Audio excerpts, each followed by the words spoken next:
Hello, and thank you for taking time to watch this video on the funding category reassessment for the language program. First, I'll take a moment to introduce myself. My name is Stephanie, and I am grateful to be calling in today from the lands of the Lekwungen speaking people, the Songhees and Kosapsum First Nations. And I am non-Indigenous. My heritage is Chinese and German on my father's side and Italian on my mother's side.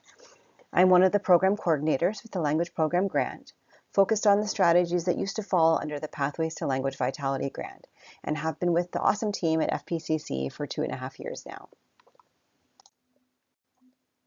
This video will walk through the process for current Roots and Grow funded recipients to be reassessed into the next funding category.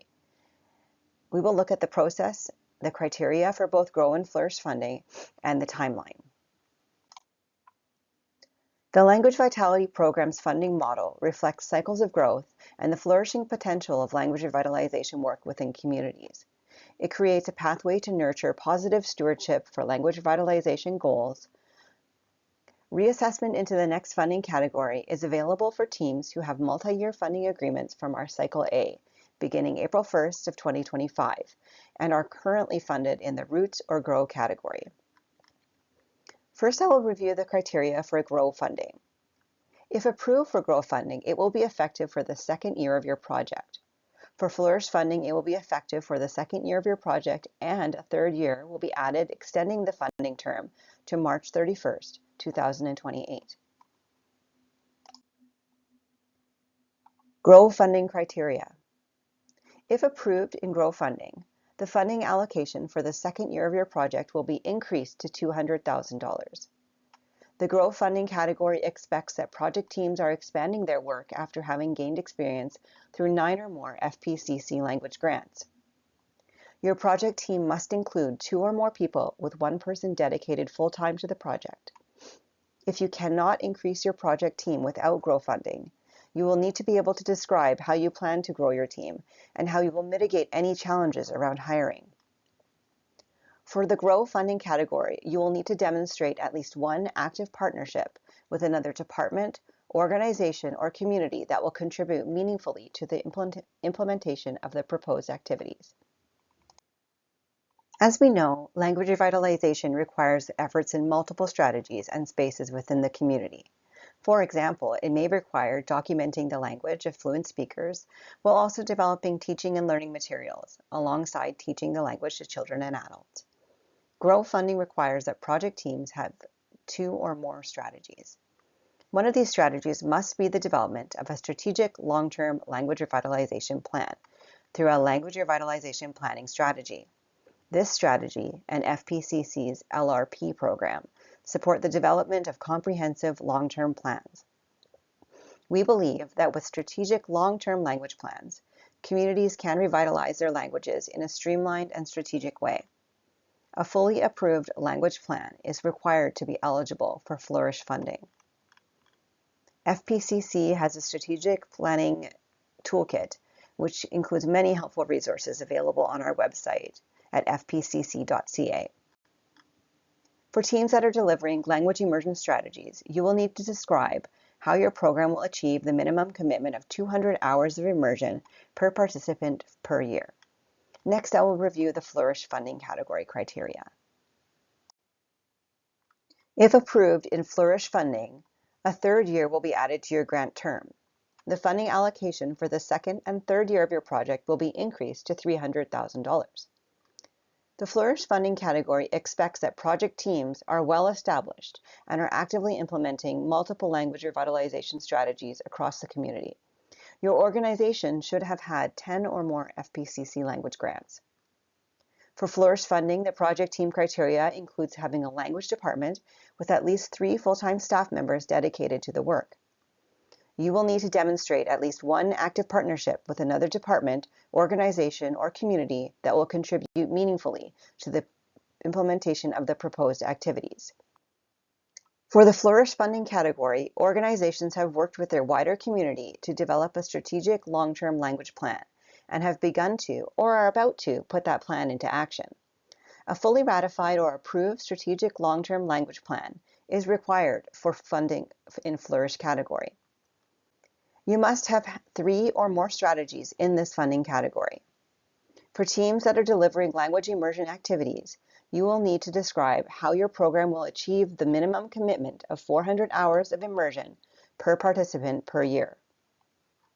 Next, I will review at a high level what our team looks for in a strategic long-term language plan. These language plans do not simply include the proposed work in your Language Vitality Program grant. Rather, these plans include all language revitalization work planned for the community or organization over a minimum 3-year period. Plans must be fully approved and not in the draft stage.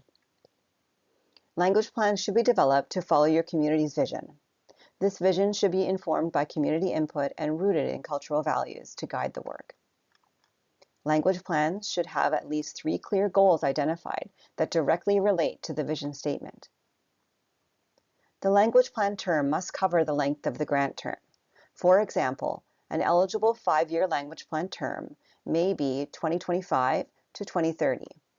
If your language plan does not cover the length of your grant term, ensuring you describe your plans to renew the plan before the project end date.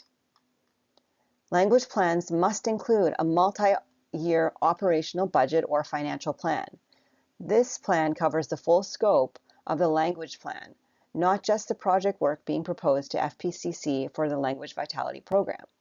The budget should align with the goals and strategies to reflect the true cost of the work. For this reason, we expect to see language plan budgets that far exceed the available funding from FPCC. Along with vision, goals, budgets, and term, language plans should speak to how each goal will be accomplished. This includes the following considerations. Does each goal in the language plan have anywhere from 2 to 4 strategies, actions, or projects that will help to achieve the goal?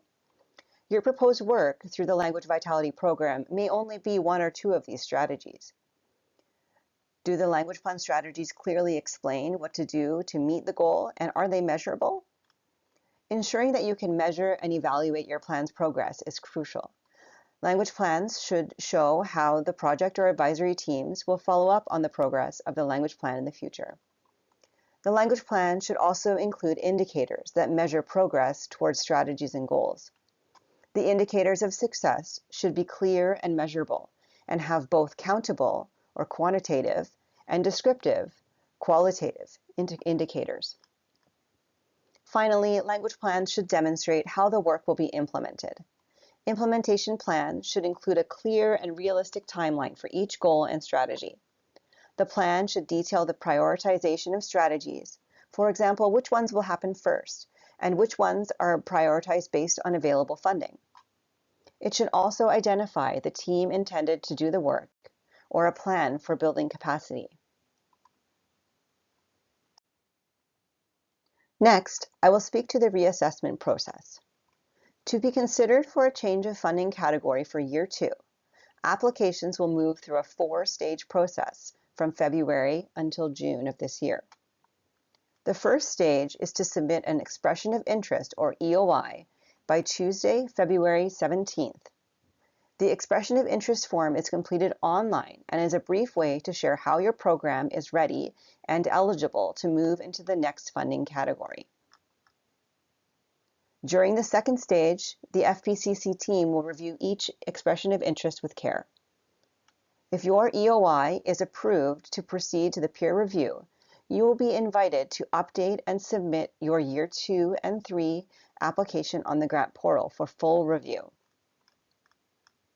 If your EOI does not meet the criteria to proceed at this time, we will share feedback and offer guidance and support to increase your readiness and eligibility in the future. At this time, you will then make your Year 2 application updates on the grant portal for your current funding category. During Stage 3, both the FPCC team and a peer review committee made up of language champions from across BC will review your updated Year 2 and Year 3 application. The peer review committee will provide funding recommendations and feedback. During the final stage, the FPCC team will provide notification of decisions to all applicants. Those who are not approved at this time will receive feedback and information about available supports and next steps. Our team will then work with you to revert your application information back to your current approved funding category. The timeline for the reassessment process is February through June. The expression of interest is now open and will close on February 17th at midnight. Notification of advancement to the next stage in the form of an invitation to complete a Year 2 and Year 3 application update if applying for Flourish will happen in March, wrapping up by March 20th. From there, if you are invited, you will have until April 30th to log on to the grant portal and complete your application updates for your proposed work in either Grow or Flourish category.